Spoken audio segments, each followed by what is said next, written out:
Naimbag nga daw kada kayo amin ako. Translate that, good day everyone. We are now heading to the rice granary of the Philippines, the province of Nueva Ecija. When you hear Nueva Ecija, what often comes into mind is conflict. However, this is not the case. On behalf of USDI Travel and Tours, I am Cholo, one of the tour guides that will accompany your today's adventures. Tourist first is the slogan of USDI Travel and Tours, so we are always observant and make sure that your safety is our most priority. But before we turn around to the rice granary of the Philippines, there are some friendly reminders and safety precautions that I want you to know so that our tour will be smooth flowing and hassle-free. First, synchronize your time with me so no one will left behind. The time with me now is 7:35 a.m.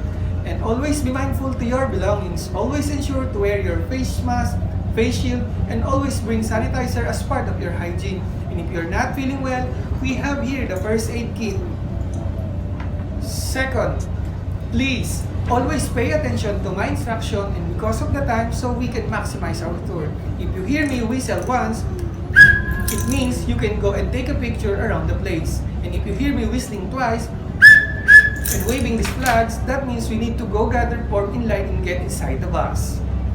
Third, be responsible of your trash. Fourth, socialize and make friends with every tourist as we always be kind to the local. And lastly, don't forget to show your smile.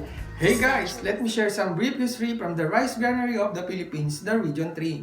Region 3 is the largest contiguous area of the lowland in the country. Central Luzon has a land area of 2,201,463 hectares, and it was composed of 7 provinces.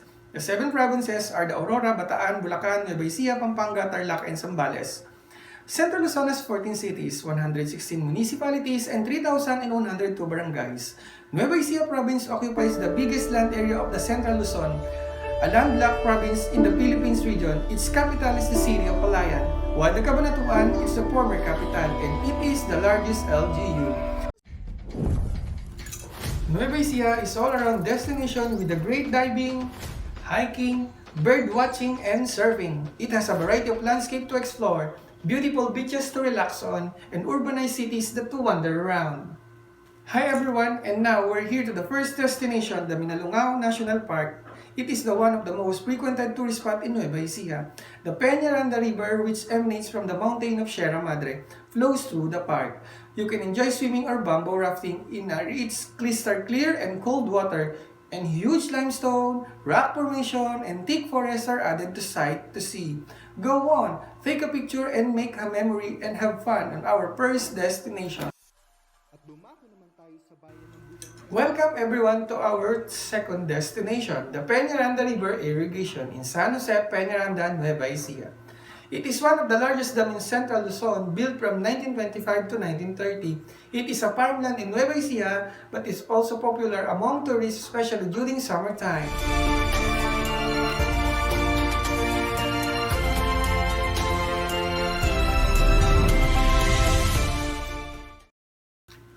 Welcome to our next destination, the Lumang Gapan.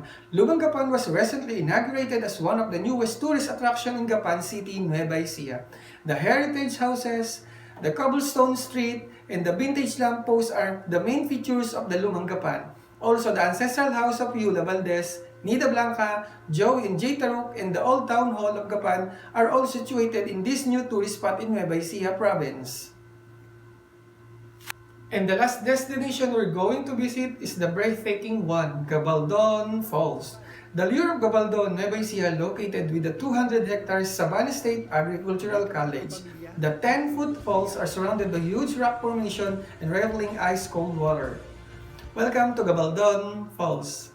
And for our next tour, let's hear some of the best Nuevo Ecijanos food and delicacies. Number 1 on their list was the longanisa. Longanisa is derived from the Spanish term longaniza, which is type of Spanish sausage. The term was introduced into the language and now it's the generic word of most local sausages in the Philippines.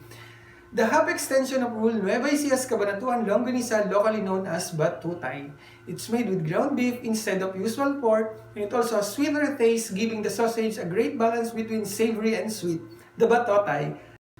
Next is the kakanin. Kakanin is one of the best tasting Pinoy delicacy you ever taste in Nueva Ecija. Kakanin is one of the favorite native food of Nuevo Ecijanos. The name kakanin is derived from the two Tagalog words.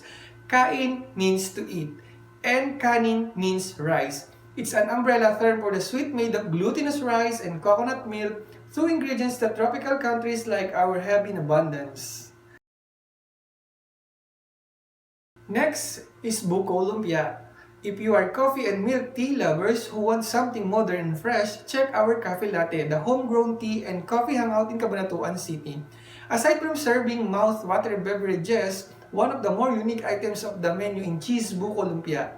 A regular lumpia filled with strips of coconut, veggies, and ham and cheese. Buko Lumpia. Tired of usual rocky road and vanilla ice cream? How about a nice big help of tilapia ice cream? Tilapia ice cream is a dairy's novelty ice cream is one of the product of the Central Luzon State University or CLSU. Developed as a response to the challenge to make use of tilapia, a type of freshwater fish. Ingredients include all-purpose cream, condensed, fresh carabao milk, chopped walnut, and diced cheese as well as steamed tilapia flakes. Come and join and try us the tilapia ice cream. Have you heard the famous festival of Nueva Ecija? Taong Putik Festival is one of these. Taong Putik Festival of Aliaga was the crack of dawn, coarse mud-covered, barely dressed devotees make their appearance, asking for the alms and candles from the town's folks. This practice mimics a biblical myth about Saint John the Baptist, who was said to have done the same things in his life. A special mass culminates the occasions, reinforcing its spiritual nature to the people of Aliaga. Taong Putik Festival. The second famous festival of Nueva Ecija was the Chinelas Festival. Chinelas Festival is being held to show the importance of chinelas, local dance in the street of Gapan, Nueva Ecija, to promote the city's footwear industry. The city celebrates the major industry, the Chinelas Festival, on the anniversary of their cityhood. The Chinelas Festival. And for the last festival, we have the Palay Festival. It is one of the most marvelous things that you can find in Rizal, Nueva Ecija. Palay Festival is one of their famous festival. They depicted the process and the things that happen while planting the palay seed until harvesting them. One of the bizarre culture in this festival when they are portraying how the process was made by dancing it. Palay Festival is yearly celebrated as Thanksgiving for the good harvest and abundance rice production, and also to honor the farmers who work hard for the agricultural development. It is the Palay Festival. Let us take the most as this trip by taking thousands of clicks of your camera by the real beauty of the rice granary of the Philippines, the province of Nueva Ecija. Unfortunately, this ends our land tour. On behalf of USDI Travel and Tours, once again, I am Cholo and we sincerely thank you for choosing and traveling with us. We are looking back to your safety. Thank you for being here today and taking time to visually listen to what we had to say. And remember to pick a place wisely because one's destination is never a place but a new way of seeing things and learning. Thank you, God bless, and mabuhay!